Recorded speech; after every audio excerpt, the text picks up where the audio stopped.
أعوذ بالله من الشيطان الرجيم. بسم الله الرحمن الرحيم. الرحمن علم القرآن خلق الإنسان علمه البيان الشمس والقمر بحسبان والنجم والشجر يسجدان والسماء رفعها ووضع الميزان ألا تطغوا في الميزان وأقيموا الوزن بالقسط ولا تخسروا الميزان والأرض وضعها للأنام فيها فاكهة والنخل ذات الأكمام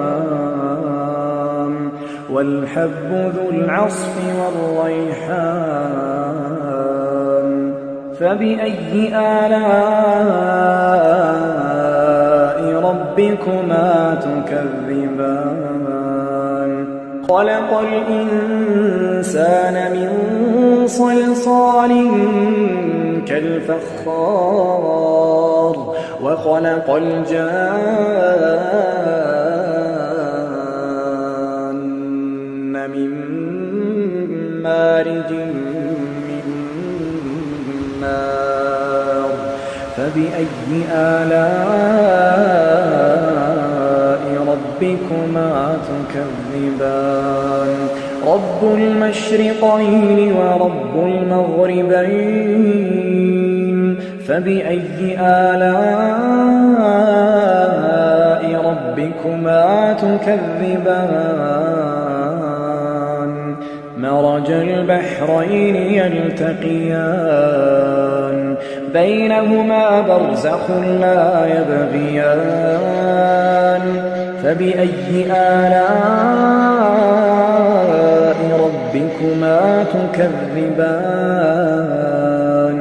يخرج منهما اللؤلؤ والمرجان فبأي آلاء ربكما تكذبان وله الجوار المنشآت في البحر كالأعلام فبأي آلاء ربكما تكذبان كل من عليها فان كل من عليها فان ويبقى وجه ربك ذو الجلال والإكرام فبأي آلاء ربكما تكذبان يسأله من في السماوات والأرض كل يوم هو في شأن فبأي آلاء ربكما تكذبان سنفرغ لكم أيها الثقلان فبأي آلاء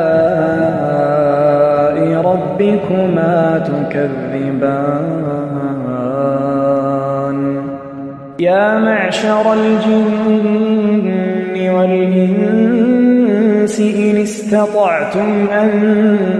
تنفذوا من أقطار السماوات والأرض فانفذوا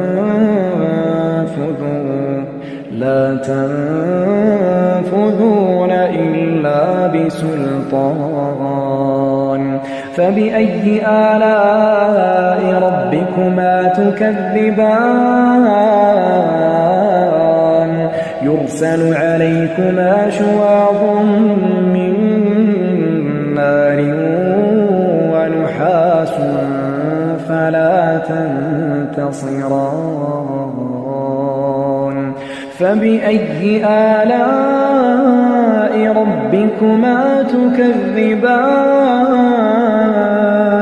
فإذا انشقت السماء فكانت وردة كالدهان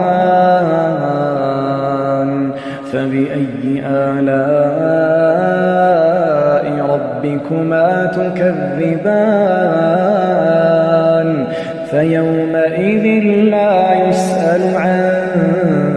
ذنبه إنس ولا جان فبأي آلاء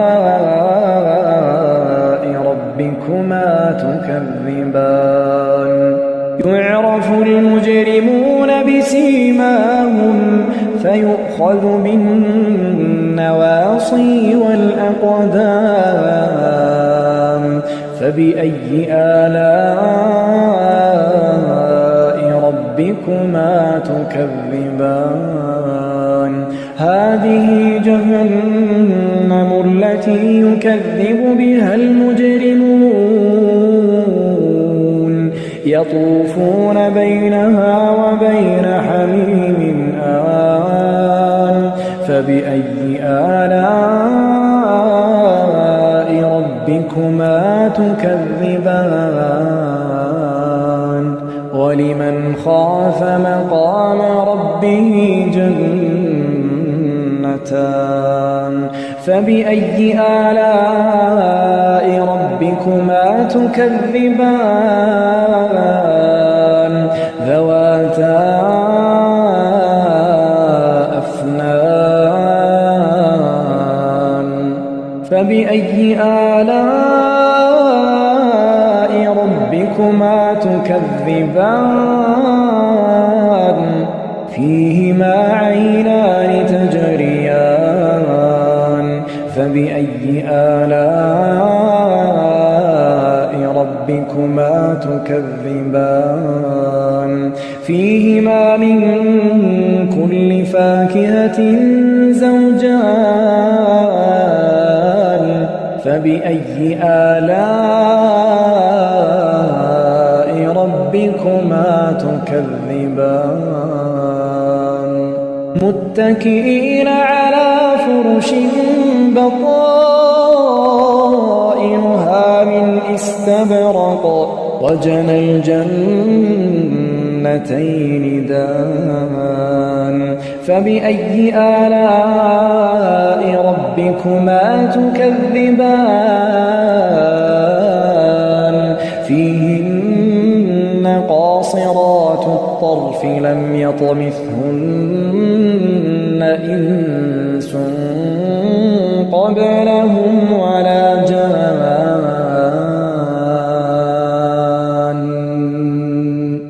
فبأي آلاء ربكما تكذبان كأنهن الياقوت والمرجان فبأي آلاء ربكما تكذبان هل جزاء الإحسان إلا الإحسان فبأي آلاء ربكما تكذبان ومن دونهما جنتان فبأي آلاء ربكما تكذبان مدهامتان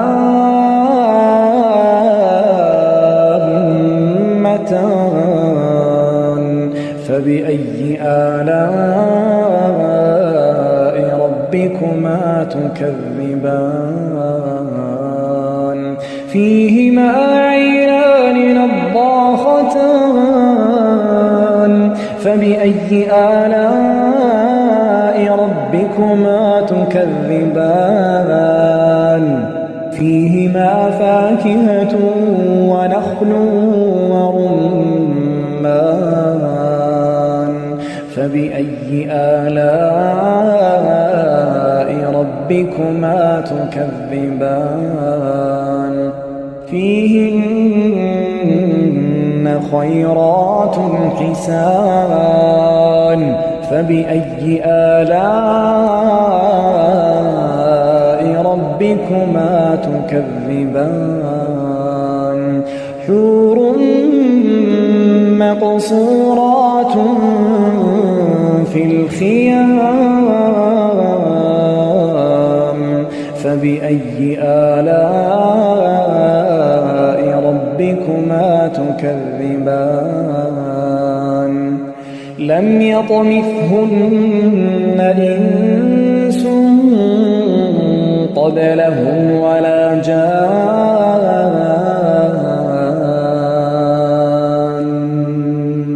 فبأي آلاء ربكما تكذبان متكئين على رفرف خضر وعبقري حسان فبأي آلاء ربكما تكذبان تبارك اسم ربك ذي الجلال والإكرام